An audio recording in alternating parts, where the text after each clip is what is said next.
সুদীর্ঘ রক্তজরা আন্দোলন সংগ্রাম ত্যাগ তিতিক্ষা রক্তের সাগর পাড়ি দিয়ে গণতন্ত্রের উত্তরণের যে মহানদক্ষণে আমরা উপনীত হয়েছি, আগামী কাল সকাল থেকে সেই নির্বাচনের পরিবেশ আশানুরূপ ভালো। এর চাইতে উন্নত পরিবেশ হয়তো করা যেত, কিন্তু আমাদের নির্বাচন কমিশন, অন্তর্বর্তীকালীন সরকার, আইন শৃঙ্খলা বাহিনী, জাতীয় নিরাপত্তা বাহিনীর সবাই সম্মিলিত প্রচেষ্টায় বর্তমানে বিদ্যমান যে নির্বাচনের পরিবেশ সেটা সন্তোষজনক বলতেই হবে।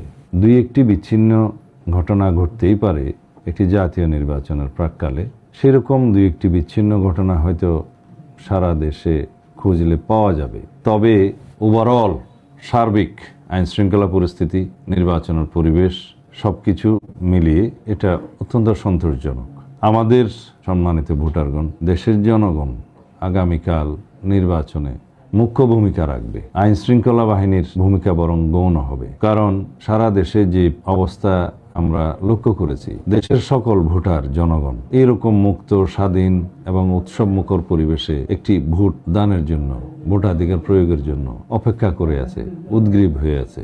আমরা সারা বাংলাদেশে যে জনস্রোত দেখেছি বিএনপির পক্ষে, বাংলাদেশ জাতীয়তাবাদী দলের ম্যানিফেস্টোর পক্ষে, ইশতেহারের পক্ষে, আমাদের জনগণের জন্য যে পরিকল্পনা এবং কর্মসূচির পক্ষে যে সমর্থন দেখেছি, তাতে করে আমরা বিশ্বাস করি ইনশাআল্লাহ আগামীকাল 12 তারিখ সারা দেশে ধানের শীষের পক্ষে বিপুল জয় অর্জিত হবে এবং ধানের শীষ প্রতীকের প্রার্থীগণ সকল জায়গায় ইনশাআল্লাহ বিপুল ভোটে এগিয়ে থাকবে, বিজয়ী হবে। তবে আমি এটাও বিশ্বাস করি যে একটি শক্তিশালী বিরোধী দল থাকা জাতীয় সংসদে প্রয়োজন। সুশাসনের জন্য এটি বলাই হয়ে থাকে, ফর চেকস অ্যান্ড ব্যালেন্স, ভারসাম্য প্রতিষ্ঠার জন্য একটি শক্তিশালী বিরোধী দল থাকা প্রয়োজন। আর জনপ্রত্যাশার বিষয়ে আমাদের যে অনুভূতি, এখন বাংলাদেশের মানুষের যে প্রত্যাশা পরবর্তী সরকারের কাছে, সেটা স্কাই ইজ দ্য লিমিট, আকাশ সম প্রত্যাশা। জনপ্রত্যাশা অনেক বেশি। সুদীর্ঘকাল দুঃশাসনে নিপতিত হওয়া এই জাতি স্বাভাবিকভাবেই সুশাসনের প্রত্যাশা করতেই পারে। আমাদের আকাঙ্ক্ষা, আমাদের প্রত্যাশা এবং বিএনপির প্রতিশ্রুতি এবং অঙ্গীকার একসাথে মিলিয়ে কথা বলতে চাই।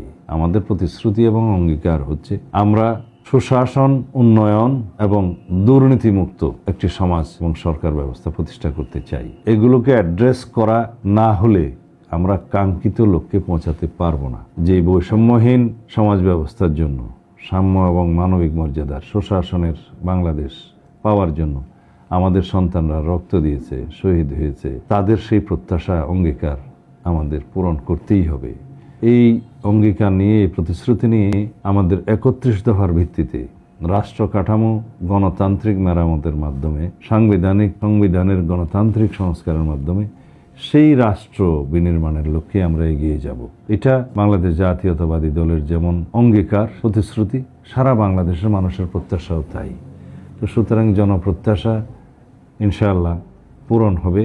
আর আগামীকালের নির্বাচন, 12 তারিখের নির্বাচন, এই জাতির ভাগ্যের পরিবর্তন হবে এবং এখানে ইতিহাসের বাঁক বদলে দেওয়ার নির্বাচন হবে এটা। সুতরাং মানুষের মধ্যে যে গণতান্ত্রিক চেতনার উদয় হয়েছে, এটাকে আমাদের শক্তিতে পরিণত করতে হবে এবং জাতিকে এগিয়ে নিয়ে যেতে হবে। এই প্রতিশ্রুতি, এই অঙ্গীকার আমরা করতেই পারি এবং ভবিষ্যতে ইনশাআল্লাহ আমরা সবাইকে ঐক্যবদ্ধ করে জাতির মধ্যে কোনো বিভক্তি না রেখে এই দেশকে এগিয়ে নিয়ে যাব।